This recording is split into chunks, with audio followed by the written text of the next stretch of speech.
There are over 1 million books published each year, and an endless number of book styles and genres, from nonfiction to fantasy and everything in between. The question is, how do you find the right book for you without wasting your precious time and money? Do you choose Rice or Rowling? Do you choose Art of War or War and Peace? How do you cut through the noise to make sure that the next book you purchase is the right one?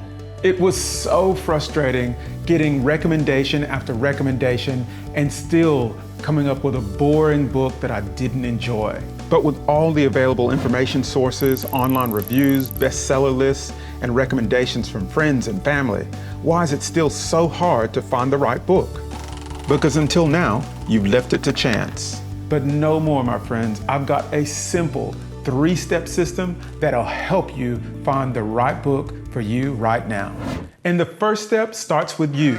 No, not that kind of you. You know, you. Yes, the first step is to consider who you are as a reader. It's about understanding where you are in your life today, what you want out of a book, and what type of reader you are.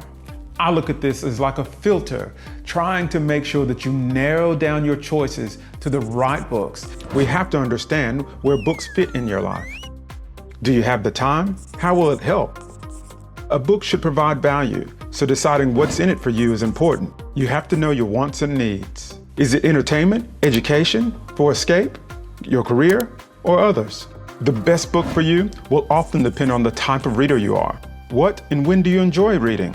My wife and I are so alike in so many ways, but we're such different readers. She loves fantasy and I love nonfiction. She loves to be whisked away to a faraway land, and I like to be grounded.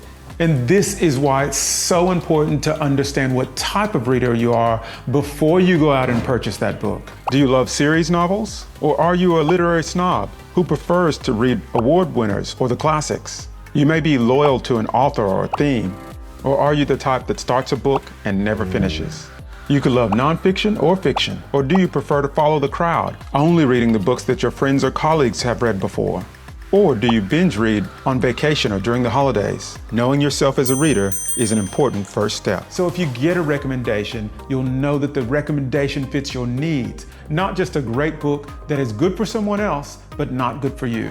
Choosing the right book is kind of like choosing the right shoe for yourself. Every shoe doesn't work for every situation. These are great shoes for the sports field, not so much for the dance floor.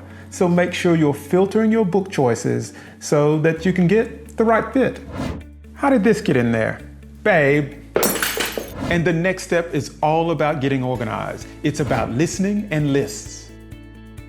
Now that you know who you are as a reader, you should keep your eyes and ears open for books that could be a potential fit. Now we should be open for listening for or researching to find those books that fit our filter.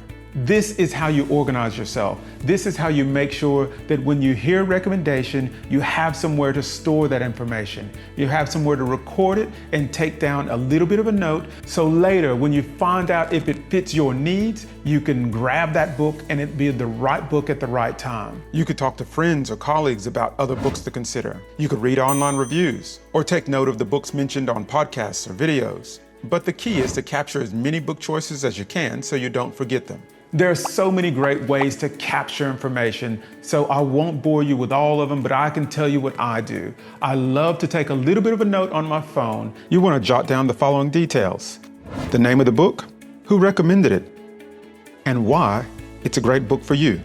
You can use your notes app or just a good old-fashioned pen and paper. And last, but certainly not least, and again, maybe the most important way, is to sample.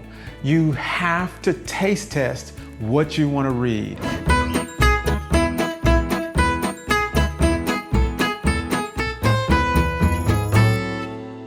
There are so many ways to try to preview the book of your choice. And as much as we've filtered down to the right books, we've gotten recommendations, we've got ourselves organized, the only way that you're going to know that this book fits you is to read a little bit. Now that you know yourself and know what you're looking for in a book, you should be reading a few pages with purpose, making sure the author's tone and writing style is to your taste. Does it grab your attention? Does it sound interesting to you? And remember, the back of the book summary is not enough. Yes, when you read those summaries, they'll most likely sound really compelling. because the publisher or marketing professionals have helped craft the perfect text to capture your attention. But don't be fooled. In other words, don't judge a book by its summary. As an author myself, I can tell you that it's only by venturing inside the book that you can know the author's voice and what's in store for the remaining pages. You need to read the words of the actual author. That's how you can truly judge a book. Now that I know that you've got the right tools to find the next book of your dreams, make sure you check out this next video.